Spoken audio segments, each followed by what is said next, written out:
안녕하십니까 건축공간 독자 여러분. 오늘은 저희 운생동 스튜디오를 떠나가지고 새로운 스튜디오를 방문하면서 시작할 것 같습니다. 그 이유는요, 이번 그 건축공간에 특별한 코너를 하나 만들었습니다. 오늘 앞에 계시는 김정임 건축가 선생님과 같이 이끌어갈 건데요. 어떤 코너냐면요, 아무래도 지금 뭐 보시는 분들도 학교 다니시는 분도 있고 또 학부모도 계실 텐데, 우리 어린이들, 학생들을 위한 학교 공간에 대해서 다룰 예정이 있습니다. 오늘 코너는 이 학교 건축에 대한 김정임 건축가와 이렇게 첫 서론 부분으로서 좀 설명하는 부분이 될 거고요. 다양한 어떤 학교 프로젝트를 통해 가지고 많은 얘기를 나눌 생각이고요. 다양한 정보를 아마 보여줄 예정이 있습니다. 네. 그러면 오늘 처음으로 뵙게 된 김정임 건축가님을 소개시켜 드리겠습니다. 네, 안녕하세요. 김정임입니다. 그러면 그 김정임 건축가님이 이제 학교 건축에 대해서 이렇게 많이 관여를 하게 됐는데요. 꿈담 교실 프로젝트라고 아마 2017년부터 하시게 됐나요? 네. 거기서 MP 공사를 하게 됐고 그런 계기라든지, 그다음에 이 꿈담 교실 프로젝트에 대해서 좀 서론적인 좀 설명을 해주시면 거기서 시작하면 좋을 것 같아요. 네. 계기는 딱 꿈을 담은 교실 만들기 전에 두 번의 이제 이렇게 기회들이 있었던 것 같은데요. 일단 기본적으로는 제가 스스로 학교 공간에 대해서 좀 관심을 갖게 된 게, 저도 이제 아이들을 키우다 보니까 저희 큰애가 이제 초등학교 입학하면서 학교를 좀 가보게 된 거죠. 그때 사실 처음에 딱 저는 건축한 사람이니까 들어가서 조금 놀랐었어요. 어떻게 이렇게 안 바뀌었지? 그러니까 지난 30여 년 동안 우리나라 뭐 사회문화적으로 또 건축에 있어서도 엄청난 변화가 있었는데 학교는 너무 안 바뀌었더라고요. 그래서 거기서 한번 놀랬고, 건축하는 사람으로서 조금은 이렇게 책임감 같은 걸 좀 갖게 됐었어요. 그러고 제가 일을 하면서 업무 공간을 많이 다루는 기회가 있었는데, 업무 공간을 하면 요즘에 기업들에서 많이 얘기하는 게 창의적이고 혁신적인 인재를 어떻게 하면 길러내고 그렇게 일하게 할 것인가에 대한 고민들을 많이 하는데, 그 인재를 길러내는 공간이 학교인데 왜 학교는 그런 고민을 안 할까? 이런 생각을 좀 갖게 됐어요. 그래서 내가 업무 공간을 다루던 그 어떤 지식과 노하우를 가지고 교육 공간에도 뭔가 기여를 할 수 있지 않을까, 이런 생각을 되게 막연하게 갖고 있으면서 처음에 이제 할 수 있었던 게 현상 설계를 해봤죠. 학교 현상 설계. 조달청에서 발주하는, 한번 해보고 완전히 이제 깨지고 그러고서는 다시는 조달청 현상을 안 하리라, 이렇게 결심을 했어요. 그러고 있던 차에 우연히 이제 서울대학교의 김승희 교수님께서 그 지금 조희연 교육감님이 되시면서 조희연 교육감님이 공간에 대한 관심이 되게 많으시더라고요. 그래서 김승희 교수님을 교육청의 공간 자문관이라는 공식적인 타이틀로 임명을 하십니다. 그래서 김승희 교수님 우연히 만나 뵀는데, 그때 이런 일들이 있는데 일단 가서 좀 자문도 해주고 이런 일들 하면서 여러분 좀 몇 분 모여가지고 좀 재밌게 한번 해보자. 네. 현상 설계 발주 방식도 바꾸고 이런 말씀하셔갖고 좋습니다. 그리고 그때 이제 많이 말씀하셨던 게 마을 결합형 학교를 할 거다. 그래서 이제 마을 만드시는 분들하고 뭔가 같이 세미나도 하고 그러면서 만들어 가자. 그래갖고 굉장히 흥미로워서 이제 일단 동의를 하고, 그 다음에 한 게 이제 교육청 내 자문 건축가 그룹 같이 해가지고 이렇게 현상 설계를 통해서 뽑힌 안들을 놓고 조금 자문을 해주고 그런 역할들을 하게 됐어요. 그렇게 한 2년 정도 시간을 보내고 교육청에서 이제 이 꿈을 담은 교실 만들기라는 프로젝트를 기획하시면서 저한테 총괄 건축가 역할을 맡아달라고 하셔서, 그때 이제 처음에 섭외할 때는 이게 20개 학교 먼저 하니까 20명의 건축가를 섭외해주면 그게 이제 사실 MA의 그 역할을 다 하는 걸 거다, 이렇게 말씀하셨는데, 물론 섭외하는 게 한 50%는 됐던 것 같고요. 그 이후에도 이제 사례가 없다 보니까 좀 첫 해는 고전을 많이 했던 것 같습니다. 꿈을 담은 교실 만들기 사업은 이제 2017년부터 해서 지금 3년차째 하고 있는 사업이고요. 그 전에도 문광부 같은 데서 문화로 행복한 학교라든지 이런 그 학교 공간 조금 바꾸는 프로젝트들이 있었는데, 일반 교실을 이렇게 리모델링, 창의적이고 감성적인 공간으로 리모델링 하는 사업은 처음인 걸로 알고 있어요. 그 첫 해는 이제 그 20개 학교 대상으로 이제 사실은 우리가 들여다보니까 교육 내용은 이미 많이 바뀌었더라고요. 선생님들이 요즘은 특히 저학년 같은 경우는 안성맞춤 교육과정이라고 해서 그냥 일제식 수업이 아니라 이렇게 신체를 많이 활용한 수업들도 많이 하시고 놀이와 결합된 그런 수업을 이미 많이 하고 있는데, 교실 공간이 이걸 뒷받침하지 못하고 있었던 거죠. 그래서 이제 미래 교육을 지향하는 일반 교실 공간의 신모델을 좀 제시해보자, 그런 목표를 갖고 하고 있고요. 그리고 조금 특이하게 했던 거는 교육청에서 이제 기획할 때부터 이거를 사용자 참여 디자인이라는 개념을 넣어보자. 그 부분도 되게 재밌더라고요. 예, 학생들하고 이제 워크숍도 하고, 뭐 당연히 뭐 사용자로서 선생님들하고 이제 뭐 커뮤니케이션을 많이 하지만 학부모나 학생들하고 워크숍 수업을 네. 하는 그런 과정을 대부분 이제 꼭 권장하는 걸로 해서 저희가 대부분 그 과정을 수행했고, 또 각 건축가분들이 몇몇 분들은 굉장히 저희한테 그 인스피레이션을 줄 수 있는 방법으로 해서 그걸 공유해 주셨기 때문에 저희가 그거 보고도 이제 되게 인상 깊게 봤던 기억이 있습니다. 그래서 실제로는 이제 각급 학교에서 그 절차를 보면은 한 1월 달쯤에 각급 학교에서 신청서를 받아요. 우리 학교는 이렇게 낡았고 뭐 어떻고 상황이 이러니까 고쳐주세요, 이런 걸 받아서 교육청 내부에서 그거를 쭉 검토를 해서 학교를 선정을 합니다. 그렇게 해서 선정한 다음에 이제 제가 이제 총괄 건축가가 건축가하고 학교를 매칭을 시켜드리는 거예요. 그래서 이제 그 건축가들이 각급 학교 나가서 면담을 하고 현황 조사를 하고 워크숍 수업을 진행하면서 계획의 방향을 잡고 이제 디자인하고 나중에 조달청에서 이제 공사 입찰하는 식으로 나가면서 저희가 이번에 이제 사후 설계 관리라고 해서 일종의 디자인 감리죠. 그것까지 포함시켜서 다 뭐 어떤 분들은 한 3, 4주 공사하는데 20번 이상 나갔다는 분들이 거의 매일 나갔다는 얘기죠. 네, 저때는 그런 경우도 있었고, 그래서 사업이 굉장히 성공적으로 또 한 다음에 평가도 굉장히 좋았는데, 저도 이 일하면서 처음에는 이제 그냥 저도 갑자기 하게 돼가지고 크게 생각을 못 하다가 보니까 하면서 많은 걸 배우고 느끼기도 하고 그랬는데, 사실 우리나라처럼 교육열이 높은 나라가 없잖아요. 근데 그 관심이 공간은 그냥 관심 밖이었던 거예요. 공간에 대한 거는.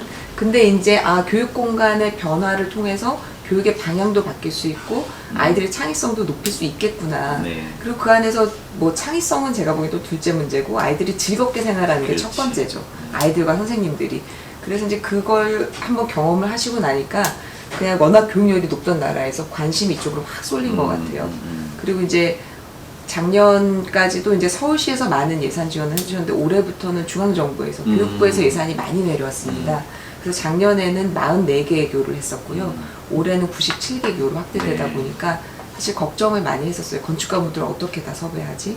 근데 이제 올해는 97개 교니까 그룹별로 분야를 나눠서 지금 7명의 MA들이 활동하고 계시고, 이제 MA들이 여러 가지 루트와 이제 그걸 통해서 올해까지는 어쩔 수 없이 이제 그냥 어떤 기존의 네트워크를 통해서 아름아름 해가지고 건축가를 선정을 했고, 사실 작년부터 이런 방법에 대해서 조금 한계도 있고 공정하지 않고 새로운 건축가를 발굴하는데 적합하지 않다라는 논의가 있었습니다. 그래서 원래는 올해부터도 이렇게 공개적으로 마치 서울시 공공건축가 뽑듯이 뭔가 몇 장짜리 포트폴리오랑 자기소개서 같은 거를 받아서 심사를 통해서 모을 예정이었는데, 이제 뭐 관일이 여차저차하다 보니까 예산 편성부터 해가지고 일이 좀 진행이 늦어졌어요. 그래서 올해까지는 기존에 하셨던 분들과 또 MA 추천하는 분들, 또 서울시 공공건축가 풀, 또 서울시 마을건축가 풀, 이런 데 안에서 공공 프로젝트에 좀 뜻이 있으신 분들 위주로 모았고요. 내년부터는 이제 확실하게 공적인 오픈 심사를 통해서 모집을 할 예정입니다. 네. 근데 아까 잠깐 설명해 준 것 중 하나가, 이제 저도 그런 프로세스가 되게 이렇게 신선하고, 이게 실제적으로 되게 필요한 건데 우리가 놓치고 있던 부분 중 하나가 사용자 참여 프로그램이에요. 네. 그러면은 우리가 이제 건축가나 공간을 다루는 사람들이 그냥 자기 생각만 가지고 그냥 임의로 판단해가지고 디자인하는 게 아니고, 직접 거기 쓰실 분들을 이렇게 참여를 시켜가지고 이렇게 하는 그 보고 굉장히 이게 결국에는 공간을 쓰실 분들의 아이디어가 같이 녹아 들어가는구나 고 신선했고 꼭 필요한 일을 하시고 계신 것 같은데, 그런 것들이 어떤 종류대로 이렇게 실제 행해지는지 좀 설명해 주시면 좋을 것 같아요. 제가 자료 화면을 조금 보여드리면서 해도 괜찮겠죠? 사례를 좀 어떤 식으로 됐는지 말씀을 드릴 수 있겠는데, 저도 사실 처음엔 1학년 아이들이 아직 한글도 못 깨치고 그런데 무슨 거기서 어떤 얘기들을 할 수 있을까, 그런 걸 의아하고 했었는데, 실제로 수업을 해보니까 저 같은 경우는 노하우가 별로 없어가지고 그냥 이렇게 워크시트를 아이들한테 나눠주고, 뭐 그러니까 교실에서 내가 좋아하는 공간, 또는 이제 기억을 통해서 어제 친구들하고 어디서 놀았지 뭐 이런 거, 그 다음에 우리 교실에 대해서 한번 생각해봐요, 이런 수업들을 좀 했었어요. 근데 기본적으로 아이들이 교실을 그냥 있는 그대로 그려보는 것도 저는 의미가 있다고 생각합니다. 내가 생활하는 공간이 어떤 모습인지 관찰을 해보는 거죠. 근데 여기서 의외로 키워드를 많이 뽑았었어요. 1학년 애들 1학년 애들이 그림이에요? 그린 그림인데 네. 예를 들면 이렇게 천장에 막 달아놓기도 하고, 그리고 아이들이 거의 공통적으로 나오는 게 미끄럼틀이나 계단을 꼭 그립니다. 근데 저는 그게 뭐 미끄럼틀이 있었으면 좋겠어 이런 의미도 있지만, 기존에 우리가 너무 수평적 공간에서만 사는 거, 플랫한 데서 XY축 움직임만 그렇지, 있는데 그렇지. 거기에 뭔가 Z축 움직임을 더하는 그런 것들이 있을 때 공간이 굉장히 활기 있어 보이는 것 같거든요. 그래서 이제 저희가 한두 번 해보니까 이거를 그대로 뭐 미끄럼틀을 만들어줘서 이렇게 해석이 아니라 이걸 통해서 우리가 키워드를 좀 추출할 줄 알아야 되는 것 같아요. 그리고 많은 아이들이 또 그리는 게 이 비밀의 방, 이런 걸 되게 많이 그려요. 보면 이렇게 방, 비밀의 방, 이건 어느 학교 가거나 꼭 그리더라고요. 근데 그거에서 찢겨진 그 애들 심리가, 스케일에 맞는 뭔가 자기만의 공간을 원하는 약간 거죠. 선생님 눈이 조금 피해, 늘 자기가 관찰될 수 있는 위치가 아니라 아이들은 조금 살짝 아늑하게 들어가 있는데 시선이 좀 안 보이고, 반대로 선생님들은 늘 내가 보고 딱 앉은 싶어하고 다 자리에서 보이길 원하고. 한 자리에서 다 보이길 원하세요. 그래서 저희가 보통 이제 절충해서 하는 것들이 이런 코너를 만들어주되, 뭐 계곡부를 뚫고 선생님이 자리에서 안 보시면 일어나서 좀 이동하면 볼 수 보이고. 있는 뭐 그 정도로 해서 그런 데서 아이디어들을 좀 많이 얻었고, 아무래도 다양한 색상, 좀 다채로운 거, 그런 것들이 좀 많이 필요한 것 같아요. 기존 공간이 너무 회계적인 공간들이잖아요. 색깔도 그렇고 재료도 그렇고. 그 다음에 이제 상천초는 나은종 소장님이 교무행정실 바꾸는 일을 하시면서 이제 아이들하고 했던 수업인데, 이건 이제 좀 고학년 아이들을 대상으로 할 수 있었던 거죠. 교무행정실이니까 교실이 아니어서. 그래서 이제 사실 글씨 조금 잘못된 것도 건축가로부터 온 편지일 수도 있고 건축가한테 보내는 편지일 수도 있습니다. 그러니까 아이들을 건축가라고 생각하신 것 같아요. 그래서 이렇게 원하는 공간을 상상해서 글이나 그림으로 표현해가지고 건축가한테 보내는 전달, 네. 편지를 쓰는. 그래서 아이들이 이렇게 다양한 편지들을 썼고요. 이런 거죠. 뭐 이렇게 막 그 교무행정실 있는데 중앙현관인데 이런 나무랑 이렇게 밑에 벤치가 있는 것도 그리고, 이런 것들을 아이디어들을 가져다가 카페처럼 꾸민 것도 있고, 그래서 이런 거를 가져다가 이제 수업 실제로 디자인에 적용을 하셨습니다. 그래서 이제 키워드 분석해서 뭐 이런 녹음 공간이나 휴게 공간, 식은 공간, 열려 있는 교무행정 공간, 이런 것들을 키워드로 뽑으셔서 디자인에 실제로 활용하셨다. 네. 그게 아마 이제 여기는 어떤 학생들과의 어떤 대화와 뭐 이런 걸 통해 가지고 학생들을 위한 공간으로 이제 발전되는데 되게 아이들을 주고 또 이렇게 교감이 될 것 같은데, 네. 어떻게 보면 또 이게 학교청, 어떻게 보면 발주자를 대변하는 선생님들이라든지 또 교무 선생님이라든지 또 선생님이 있을 텐데, 그분들과의 어떤 이게 커뮤니케이션에서는 어땠는지 궁금해요. 그러니까 제가 경험한 게 있고 다른 건축가분들한테 말씀드린 게 있는데, 그러니까 저도 나가서 보니까 선생님들이 대부분 건축가를 처음 만나보시는 거예요. 그렇지. 그래서 사실 저는 아이들하고 하는 수업에 선생님하고 이게, 제가 건축가들한테 그런 말씀 많이 드렸는데, 사실 우리 업에 있어서 또 하나의 굉장히 큰 마케팅이다. 아이들이 어렸을 때부터 약간 사용자나 클라이언트로 참여해서 건축가랑 일하는 게 어떤 건지를 알게 되니까 뭐 그런 경험을 쌓게 해준다는 것을 좋다는, 선생님들도 처음 만나는 분들이 대부분이었고, 그래서 이제 대부분의 경우는 건축가 측에서 먼저 어떤 아이디어를 제시하고, 선생님들은 그거에 대해서 어떤 걸 더 해주세요, 뭘 빼주세요, 이런 뭐 수납 공간이라든지 이런 기능과 편의에 관계된 거에 대한 게 좀 많았던 것 같아요. 근데 그중 몇몇 학교들은 그 학교 안에서 또 분위기가, 선생님들이 굉장히 새로운 교육 방법을 시도해 보시는 그런 분위기가 조성된 학교들이 있더라고요. 그래서 그런 학교들에서는 뭐 책걸상의 형태부터 조금 새로운 모둠이라든지 수업 방식에 대해 선생님들이 아이디어를 제시하고, 네. 건축가가 그걸 같이 풀어내고, 네. 이런 학교들이 소수지만 좀 있었습니다. 또 지금 아마 앞에 있는 이 책 같은데요. 네. 이걸 작업을 하시면서 이게 백스를 만드셔가지고 네. 지금까지 해온 걸 아카이브를 하는 것도 굉장히 인상 깊고요. 또 네. 어떻게 보면 이런 것들 또 후배 공간하는 사람들 건축가들인데 많은 레퍼런스가 되고, 또 이런 것들을 통해 가지고 또 학교에서도 어떻게 제가 했으면 좋겠다 이런 맞습니다. 생각을 하게 되고 네. 이 아카이브 하는 이 방식이라든지 지금 앞으로 계속 어떻게 하실 건지 이런 것도 한번 말씀해 주세요. 네, 사실 백서는 뭐 저희가 처음부터 기획을 했던 거고 건축가분들이 자료를 쭉 중간중간에 모아주시기를 중간에 부탁을 드리고 이제 취합을 한 거고요. 오히려 저는 좀 의미가 있는 게 요 꿈을 담은 교실 만들기 가이드북이라고 첫 해 끝난 다음에 이게 단순한 교실, 작은 교실 공사이긴 하지만 이제 기존의 학교 공간에 안 다뤄봤던 건축가들도 많이 참여하셨거든요. 그러다 보니까 아주 소소한 건데 놓친 것들이 있더라고요. 정말 아무것도 아닌 것. 예를 들면 뭐 턱을 어디를 좀 만들었다든가 어디 코너를 좀 굴리지 않아가지고 왜냐면 의자를 만들었는데 코너를 굴리지 않다 보니까 아이들이 앉았을 때 어린아이들이 허벅지가 반바지 같은 게 입었을 때 닿아서 아프게 된다거나 뭐 색 도장 같은 거 할 때도 어떤 문제가 있다거나 뭐 이런 기타 등등의 경험들을 저희가 이제 해서 놓치기 쉬운 것들을 제가 실제로 같이 참여해서 설계를 했기 때문에 그런 것들을 같이 과정에 있었던 일들을 모아서 이제 뭐 꿈담에 대한 거의 모든 것 해서 개념 정리부터 해서 주로 어떤 거를 신경 써야 돼 디자인에 대한 얘기가 아니고요.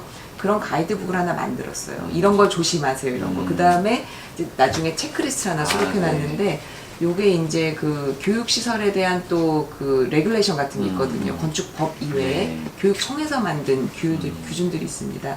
그래서 이제 그런 것들까지 녹여내서 기획 단계, 설계 단계, 그 다음에 시공 단계, 나중에 유지 관리 단계 이렇게 네 파트로 나눠서 이제 설계자, 그 다음에 학교 측, 그 교육청 주무관님, 감독관의 역할을 하시는 그런 분들이 체크해야 될 사항들을 아레나를 나눠준 거죠. 요 사항은 이제 본청에서 체크해야 될 사항이고 이거는 건축가가 같이 봐야 되는 거고. 어떻게 업무에 대한 예, 분담과 자기 역할에 그쵸. 대해서 이런 예, 것들까지 더 조금 세심하게 체크를 해야 되는 나눠놔서 거네요. 이제 이게 계속 바뀌어야 업데이트가 되긴 해야 되는데 일단 이런 사업을 하시려는 학교 측이나 한 번도 해보신 적이 없어서 좀 감이 안 잡혔을 때 이 책은 되게 그래서 일부러 짧게 만들었습니다. 그럼 이 책은 교육청에서 발부를 했기 때문에 교육청에 가면 언제든지 이렇게 네. 받아볼 수 있고 그리고 PDF가 있습니다. 있고 네, 그래서 교육청 홈페이지에 가셔서 이 모든 책자들은 PDF 다운로드를 받아서 보실 수도 있습니다. 그 아마 앞으로 더 여러 사례와 여러 건축가님과 같이 했던 작업들을 통해서 디테일하게 설명해주고 아마 저희 유튜버들이 하나 보게 될 것 같아요. 그 독자들과 이렇게 교감을 하고 싶은지 한번 말씀해 주시면 좋을 것 같아요. 그러니까 이제 저희가 교육 공간이라는 것을 조금 하나의 주제로 해서 관심을 갖게 된 게 굉장히 최근 일이었던 거고 그동안 그렇게 많은 학교를 지었음에도 불구하고 이런 논의가 좀 너무 늦게 시작된 게 좀 안타깝긴 하지만 지금이라도 이제 시작된 게 자연스럽게 생각하고요. 조금 거창한 얘기가 될 수 있을지 모르겠지만 저도 이 일을 하면서 그런 생각을 갖게 된 건데 결국 사실 학교란 공간이 우리가 태어나서 처음으로 접하고 사용하고 오랜 시간을 보내는 공공건축이더라고요. 그래서 사실 국가가 우리한테 제공해 주는 거잖아요. 그래서 사실 뭐 북유럽 같은 데가 조세저항이 굉장히 적은 이유가 세금을 많이 내지만 그만큼 생활 속에서 누리는 게 많아서 그렇다고 그러잖아요. 그래서 사실 꿈담 교실도 기획 취지에서 굉장히 제가 공감하고 좋았던 게 이게 주거 환경이 안 좋은 지역의 학교를 우선적으로 선정을 합니다. 그래서 어떻게 보면은 한 개인이 누릴 수 있는 공간에 있어서의 질적 공간의 경험을 약간 평등하게 만들어주는 정책인 것 같기도 해요. 그래서 이런 것들이 앞으로의 세대한테 그런 보편적 복지라든지 아니면은 아무튼 사회가 국가가 나를 배려하는구나라는 어떤 무의식적인 느낌 같은 거를 줄 수 있는 굉장히 좋은 프로젝트의 하나라고도 생각이 되고요. 이런 걸 통해서 우리나라의 교육의 목표, 지금 교육이 문제가 많다는 건 다들 많이들 얘기하고 있으니까요. 그런 것들이 이제 공간과 더불어 교육 콘텐츠까지 같이 많이 논의가 되고 변화를 만들어 나갈 수 있는 계기가 될 수 있기를 바랍니다. 좋은 공간에서 공부를 한다고 생활을 한다는 게 그 미래에 얼마나 좋은 일이 될지에 대해서 사실 고민 안 했던 것 같아요. 그런 것 같습니다. 그냥 보편적인 합리적인 것만 생각했는데 그런 점에서 김정희 건축가가 이렇게 학교 건축에 대해서 앞서서 이렇게 발굴하고 좋은 역할을 해주는 데서 너무 감사하고요. 앞으로도 좋은 채널을 통해 가지고 많은 설명과 정보를 보여주시면 감사하겠습니다. 네, 감사합니다. 감사합니다.